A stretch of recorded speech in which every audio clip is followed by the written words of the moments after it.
ఒకవేళ దేవుడు గనక నీకు తోడుగా ఉంటే, నువ్వు వెనకుంటే, అబ్రహాం వెనకాల దేవుడు ఉన్నాడు. ఎన్ని కష్టాలు వచ్చినా కష్టాలన్నిటిలో, శ్రమలన్నిటిలో అబ్రహాముకి విజయమే. దావీదు వెనక దేవుడు ఉన్నాడు, దావీదుకి జీవితకాలం విజయమే. ఒకవేళ మన క్షేమంగా భూమి మీద హాయిగా మన దినాలన్నీ గడవాలి అంటే ఏం చేయాలో చెప్తున్నాడు చూడండి ఒకసారి. కీర్తన 23వ కీర్తన 6వ వచనం చదువుతున్నారండి. దావీదు అంటున్నాడు, నేను బ్రతుకు దినములన్నీ కృపాక్షేమములే నా వెంట వచ్చును. ఎంత ధైర్యం అండి మాట్లాడడానికి, ఎంత ధైర్యం ఉండాలా మాట్లాడడానికి. నేను బ్రతికే దినాలన్నీ కూడా, అది 2023 కొత్తగా వచ్చే 2024 25 26 దేవుడు నాకు భూమి మీద ఎంత ఆయుష్కాలం అయితే ఇస్తాడో, ఆయుష్కాలం అంతా దినములన్నీ కృపాక్షేమములే నా వెంట వచ్చును. ఎందుకు వస్తాయి?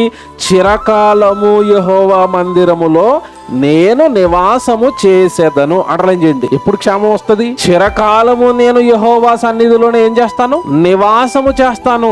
నేను దేవుడి సన్నిధిలో ఉంటాను. ఎప్పుడు? దేవుడు నా దినాలన్నీ కూడా ఎలా తీసుకెళ్తాడు? కృపాక్షేమాలతో నా దినాలను తీసుకెళ్తాడు. ఎవరి చాలా మంది జీవితాలను పాడు చేసుకోవడానికి చిన్న లాజిక్ తెలియదండి. దేవుడు చెప్పిన చిన్న విషయం తెలియదండి. మనం హ్యాపీగా ఉండాలంటే ఒకటేనండి, మీ పనులన్నీ పక్కకు పెట్టండి. దేవుడి సన్నిధి ఉన్న రోజు, దేవుడు పనున్న రోజు, దేవుడి సభ ఉన్న రోజు, బైబిల్ తరగతున్న రోజు, వాక్యం ఉన్న రోజు, దేవుడి కొరకు ఏదైనా కార్యక్రమం జరుగుతున్న రోజు, దయచేసి ఆ ఒక్క రోజు మీ పనులన్నీ మీరు పక్కకు పెట్టి, ఖచ్చితంగా నేను దేవుడి దగ్గరికి వెళ్ళిపోతాను, నా పనులన్నీ కావాలంటే తర్వాత రోజు చేసుకుంటాను, తర్వాత వారం చేసుకుంటాను. మీరు ఈ ఒక్క సూత్రాన్ని పాటించి చూడండి. దావీదు చెప్పిన ఒక్క మాట పాటించి మీరు చూడండి. మనం క్షేమంగా ఉండాలి అంటే, మన జీవితం క్షేమంగా భూమి మీద సాగాలి అంటే, చిరకాలము ఎక్కడ ఉండాలట? యెహోవా మందిరములో నేను నివాసము చేస్తాను.